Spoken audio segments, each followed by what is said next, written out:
प्रधानमंत्री नरेंद्र मोदी ने अपने शपथ ग्रहण समारोह में पड़ोसी देशों के नेताओं को बुलाकर जिस कूटनीति की नींव रखी थी, उसी को आगे बढ़ाते हुए प्रधानमंत्री शनिवार को बांग्लादेश पहुंच रहे हैं। प्रधानमंत्री अपने तमाम फैसलों से पड़ोसियों से बेहतर रिश्ते बनाने के अभियान पर लगे हैं और बांग्लादेश यात्रा उसी का हिस्सा है। पीएम की यात्रा में दोनों देशों के बीच एक ऐसे समझौते पर दस्तखत होंगे जो इतिहास बदल सकता है। प्रधानमंत्री की यात्रा के दौरान मुख्य फोकस दोनों देशों के बीच सीमा समझौते पर हस्ताक्षर पर रहेगा, जिससे भारत बांग्लादेश के बीच दशकों से चला आ रहा सीमा विवाद पूरी तरह खत्म हो जाएगा। इस ऐतिहासिक समझौते से भारत और बांग्लादेश के बीच सीमांकन और कुछ बस्तियों तथा भूमि क्षेत्रों के आदान प्रदान का रास्ता साफ हो जाएगा। भूमि की अदला बदली के तहत भारत बांग्लादेश को कुल 17,160 एकड़ क्षेत्र के 111 इलाके देगा, जबकि बांग्लादेश कुल 7,110 एकड़ क्षेत्र के 51 इलाके भारत को सौंपेगा। दरअसल भारत और बांग्लादेश की सरहद के दोनों तरफ हजारों ऐसे लोग रहते हैं जो किसी भी देश के नागरिक नहीं थे।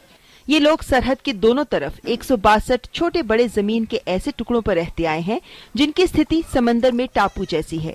इन्हें एन्क्लेव कहा जाता है, जो है एक देश में लेकिन उन पर मिल्कियत दूसरे देश की है।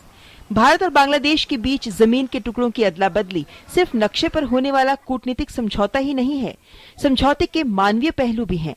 समझौते के बाद हजारों लोगों को न सिर्फ परेशानियों से मुक्ति मिलेगी, बल्कि उन्हें सुविधा के मुताबिक नागरिकता भी मिल जाएगी। यही वजह है कि ऐसे लोग यात्रा से काफी खुश हैं। हम प्रधानमंत्री की ढाका यात्रा का बेहद बेसब्री से इंतजार कर रहे हैं। समझौते के बाद 51,584 लोगों का सपना साकार होगा। आखिरकार हम आजाद होंगे। एन्क्लेव के नागरिकों को मानवाधिकार उल्लंघन के मामलों का सामना करना पड़ता था और हमें उम्मीद है कि अब ये नहीं होगा। ছিটমহলের যে মানুষেরা বসবাস করে সেখানে তীব্র মানবিক বিপর্যয় এবং মানবিক সংকটের সম্মুখীন সেখানকার মানুষেরা। আমরা স্বাধীনতা करीब 69 सालों के बाद इनकलेब के बंटवारे से हम आखिरकार आजाद हो जाएंगे। करीब 52,000 लोगों को आजादी मिलेगी। हम तभी संतुष्ट होंगे जब प्रधानमंत्री नरेंद्र मोदी और मुख्यमंत्री ममता बनर्जी समझौते को अंतिम रूप देंगे। निश्चित होबो जे ছিটমহল বিনিময় প্রক্রিয়াটা যে আমরা মুক্তি পাবো এই ছিটমহলের বন্দী জীবন থেকে।